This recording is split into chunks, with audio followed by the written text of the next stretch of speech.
At the beginning of the movie, we see a girl named Zoe exercising on a wall. Her father is a troublemaker at home, but this doesn't seem to affect her much. She opens the window and gazes out at the city. The story then shifts 20 years forward. Zoe is now an adult. Her parents have passed away, and she works as a window cleaner. She quickly prepares breakfast and leaves for work. But first, she visits her autistic brother Michael. Shortly after, Zoe receives a call from her boss, Derek, who is furious that she hasn't arrived at work yet. Zoe quickly leaves for her workplace, bringing Michael with her. Michael, frustrated after forgetting his phone charger at home. We see that Michael always carries a replica of Thor's hammer. Zoe calms him down before heading to Agnian Tower, where she has a window cleaning job that day. She asks Michael to wait in the lobby and goes upstairs. Zoe meets Derek, who taunts her for being kicked out of the army for her tardiness, and then orders her to clean the windows on level 51. Without saying a word, she proceeds to her task, puts on her gear, and descends from level 51 by a wire. She starts cleaning the windows to earn her living. Soon, a young man named Noah joins her and sarcastically mentions that he didn't expect her to come today. Zoe tells Noah that Michael has been expelled from his care home for hacking into their records and stealing money, and that he is downstairs at the moment. Meanwhile, a guard named Big Ron offers Michael a cup of coffee before rushing outside. The Milton brothers, Gerald and Jeffrey, CEOs of Agnian Energy, are being interviewed by a reporter. Later, they showcase their company's accomplishments and boast about their billionaire status through video footage. Outside, Noah enjoys the city view and reminds Zoe that Michael needs her. He then leaves to clean other parts of the building. As it grows dark, Zoe struggles with the dirty, bird-stained windows. Glancing inside an apartment, she sees a mother caring for her children and begins to miss her own mother. Meanwhile, Michael, tired of waiting, comes upstairs, angering Zoe. She tells him to go back down, which he reluctantly does. Zoe informs Derek that she's finished, but he insists she clean the remaining windows. Reluctantly, she obeys. Meanwhile, the Milton brothers host a party for company shareholders. While cleaning outside, Zoe accidentally drops her brush, which lands on a passerby below. Just then, a black car arrives at the Agnian Tower, and several masked men emerge. They are escorted inside by a guard. The care home admin reprimands the group of masked men for being late and demands to see their faces when necessary. One of the masked men jokingly teases Jeffrey, who dismisses him as an idiot and leaves. Idiot. Jeffrey addresses the guests while Gerald heads to a private room with a woman, which Zoe observes from outside. Suddenly, two masked men storm into the control room and shoot Derek and his colleagues. One removes her mask, revealing herself as a young woman named Z, who takes control of the security systems. Unaware of Derek's fate, Zoe tries to contact him for assistance, but receives no response. Jeffrey's speech is interrupted by a masked intruder who throws a cylinder onto the counter, releasing poisonous gas.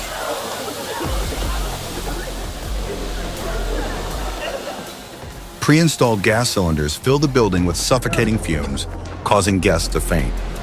Zoe notices strange activity inside and becomes alert. The masked group gives small oxygen cylinders to the unconscious guests to keep them alive. Their leader introduces the group as radical environmentalists.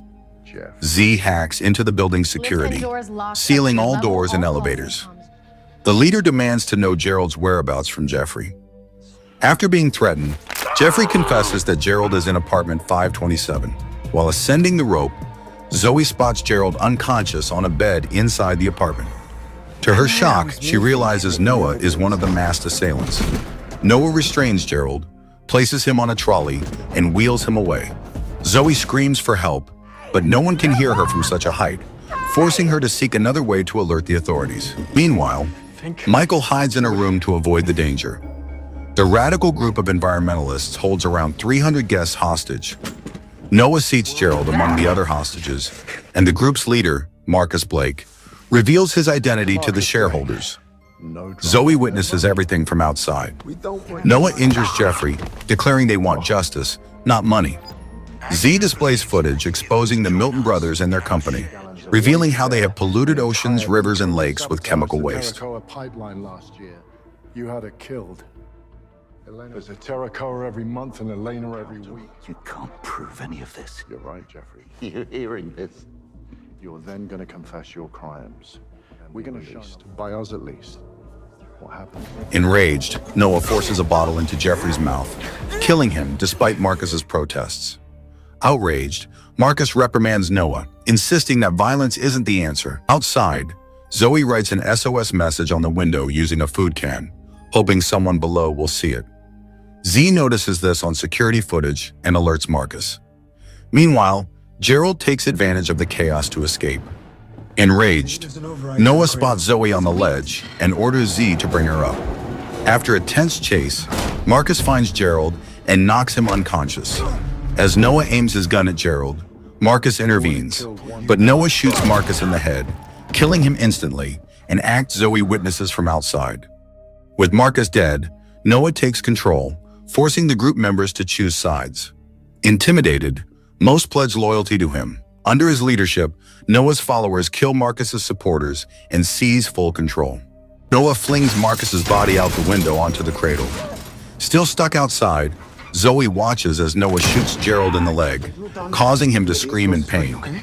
Noah drags Gerald to the lobby, where the other hostages are held. Soon, police arrive at Agnian Tower to intervene. Zoe manages to grab Marcus's gun just as Michael knocks on the window, startling her. Michael quickly hides as someone approaches. Noah appears and tells Zoe he didn't want her there. Zoe confronts him about the murders, and Noah admits to killing anyone who gets in his way. He then orders his men to find Michael and bring him to him. Noah accuses Zoe of abandoning Michael for years and treating him as an embarrassment, something Michael overhears while hiding nearby. Denise Slater, the Minister for Energy, confesses that she accepted a £2 million bribe from Agnian to obstruct an investigation into the company's site. Down below, the police begin surrounding the building. Noah contacts the police and claims that there is a crazy woman outside the Agnian Tower with a gun, urging them to get there immediately. He then forces Joey to unload her gun or he will blow Alina's head off. To save Alina, Joey points her gun toward the street and fires randomly, causing chaos. This act diverts the police's attention to her. Soon, a helicopter arrives carrying armed officers who order Joey to raise her hands in the air. Noah instructs Z to transfer £33 million into Joanna Locke's account from the Milton Brothers accounts. Claire Hume, a senior police officer, takes over the investigation. Officer Deacon informs her that an ex-soldier turned window cleaner named Joanna Locke fired at the street. She had a troubled childhood, an abusive father, and a brother in care. Back at Agnian Tower, Joey, also known as Joanna Locke, tells the cops that she is not involved with the building's attackers. She then moves to get Marcus's phone, but at the same time, one of the ropes of the cradle snaps, leaving Joey hanging precariously. She tells Officer Hume that she is not with Noah and the others. Detective Hume assures her that no one will shoot her. Joey urges her to get inside the building and save her brother, Michael Locke. My brother's in the building. Inside, Noah forces each of the corrupt politicians to confess their crimes and record their statements on video. Joey manages to climb onto the cradle. Meanwhile, officers Hume and Kahn discover that Noah's real name is Lucas Vander, a member of the Seventh Harvest, an anti-humanist group. Lucas believes that humans are a blight on Earth, a cancer that must be controlled. He recently joined Marcus Blake, the leader of the Earth Revolution, a radical environmental organization. Noah wears a device synced to his pulse. If his pulse stops, the device will detonate the entire building within 5 seconds. Detective Hume contacts Noah and asks if he's the one in charge. Noah confirms and warns her that if his pulse stops, everyone inside will die. Hume pleads with him to release the innocent people, but Noah insists that they are parasites destroying the planet. He tells her that he can see the 5 SWAT operatives she sent entering the building and gives her 5 seconds to withdraw them. Hume orders the team to retreat, but Noah detonates an explosion anyway, killing them and revealing his terrifying intent to wipe out humanity. Detective Hume warns Joey to get away from the cradle as Noah's explosives approach. Joey narrowly escapes the blast and clings to a window ledge. She asks Hume to have her sniper shoot a hole in the glass so she can get inside. The sniper complies, allowing Joey to break through the window and enter the building. Inside, Gerald confesses his crimes. Noah promises Hume that once all the culprits have confessed to the world, he will release the hostages. But if she tries to breach the building again, the consequences will be dire. Joey struggles to break the glass and begins to lose hope. But just then, Michael smashes it from the inside and pulls her in. Overjoyed to reunite with her brother, Joey embraces him, and together they flee before Noah's men can find them. Freya spots them and immediately alerts Noah, who becomes enraged. As Joey and Michael run for their lives, Freya encounters them and is killed in the confrontation.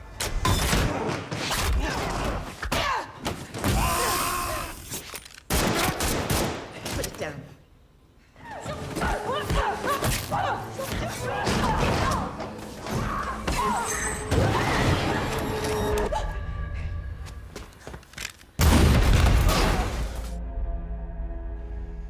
Meanwhile, Z accidentally opens a video message from Noah, in which he declares, "By the time you see this, I and everyone in this building will be dead."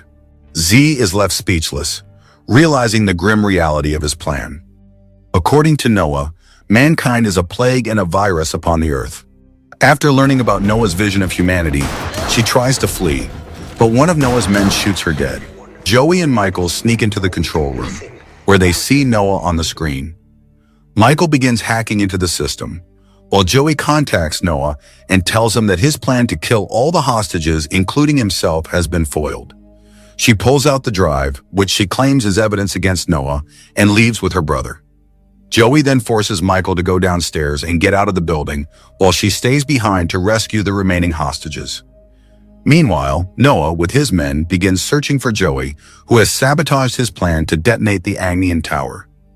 Detective Claire orders the SWAT team to evacuate as many hostages as possible and warns them not to kill Noah Santos, because if his pulse stops, everything will be over.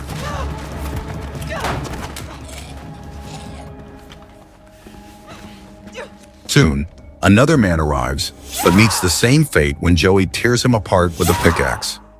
The SWAT team enters a building only to find the hostages strapped with ticking bombs around their chests. While searching for Noah, Joey finds him sitting calmly in a corner of the tower. Noah throws away his gun and asks her to finish him off, showing her a device around his wrist. Joey hesitates to shoot, but Noah suddenly attacks her. I don't know why you did this. I guess I just have to figure it out.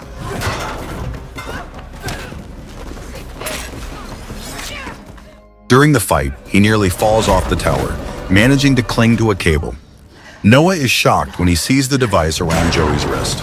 Joey kicks the cable, causing Noah to fall from the tower to his death. Following this, all the remaining hostages are freed and come out of the building safely. Detective Hume praises Joey for saving them and asks her to hand over the evidence later, so it can be processed through the proper channels. Joey replies that she never had any evidence and was only bluffing. Afterward, she reunites with Michael, who embraces her. Michael shows her the drive containing footage Noah had recorded of the real culprits. In the final scene, Joey and Michael sit by the seashore, staring out at the dusky sky.